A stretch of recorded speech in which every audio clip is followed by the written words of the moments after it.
audience. Last week, I decided to go for a bike ride.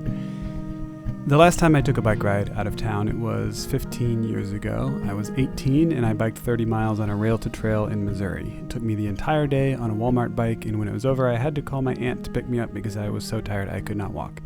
And the next day, I spent so much time recovering on the dock of my aunt and uncle's pond that I got my first and only sunburn on my penis. That is not relevant to the story, but I am proud of that.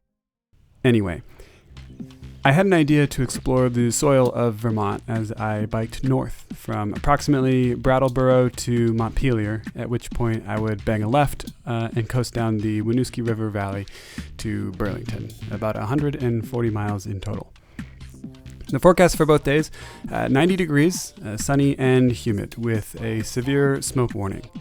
But I decided that the smoke would create an insulating blanket protecting me from the sun, which made the whole thing seem like a good idea. This is my bike. It's a Mozzie. I don't know what that means, but I figure in a mothership crowd that's going to mean something to someone. So please tell me after the movie if I have a good bike. I took special care to route myself through Eshqua Bog, as I take any excuse ever to visit any bog, and peatland soils have a very special kind of sulfuric dirt. Dirt is probably the least appreciated part of the biotic world. Everything above comes from below, and without dirt we would have no trees, no maple syrup, no civilization, no human beings at all. The chemistry of microorganisms and fungi is as essential to us as water, and unlike water, we have almost no idea how they work. One thing we do know is that if you disturb the dirt, either by cropping, by pasturing, or logging, life doesn't grow back in the same way as it was before. Here in Vermont, you'll still get forest, and it will be mostly the same trees, but the assemblage of life will be simpler, less complex, in ways that are difficult to perceive. The millions of uncountable associations formed between plant roots and mycorrhizae, bacteria, insects, animals, and other plants will be broken, and repair takes place not in human time, but in geologic time. And so most people don't realize that the ecology of New England, like the rest of the eastern seaboard, is in a state of total disequilibrium that is rippling down through the centuries since colonization, and we have no way of seeing or knowing what ecological harmony looks like in our region. But it is beautiful, at least. And look, shingle moss.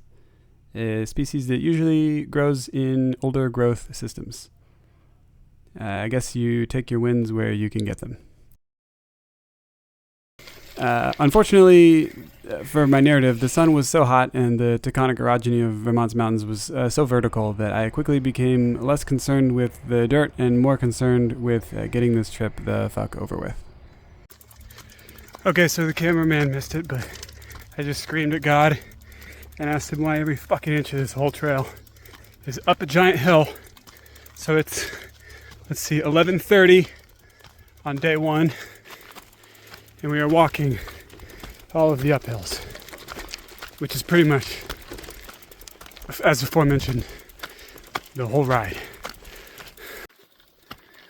I'm so fucking tired.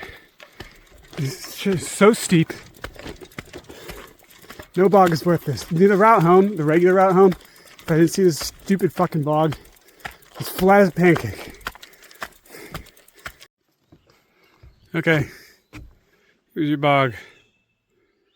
I'm too tired to do anything. So, just imagine beautiful stuff in the soil. And let's get the fuck out of here.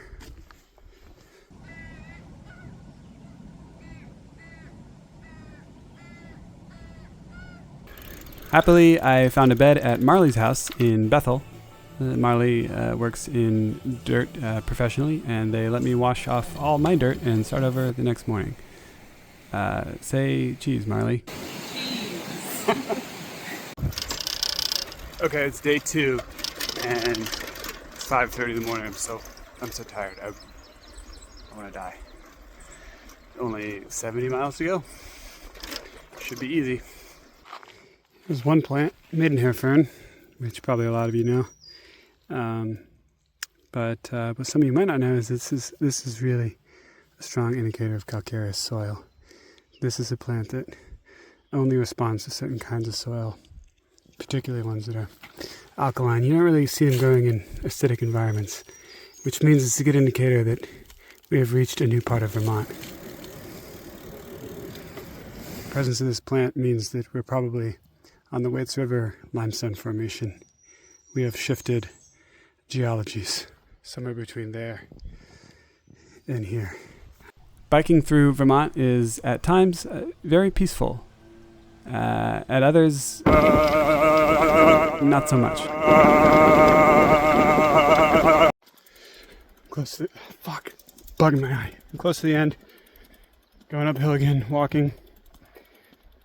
Put 60 miles on today. I'm like genuinely distressed. In fact, the rest of this has been mostly jokes, but I'm like, no, actually very, very tired. I want this to be over really, really bad. Ultimately, one must accept that no matter how much we have destroyed the order of nitrogen, phosphorus, and carbon in our collective dirt, that dirt is still conducting an incredible orchestra of life, which becomes easier to appreciate the more heat exhaustion causes you to hallucinate.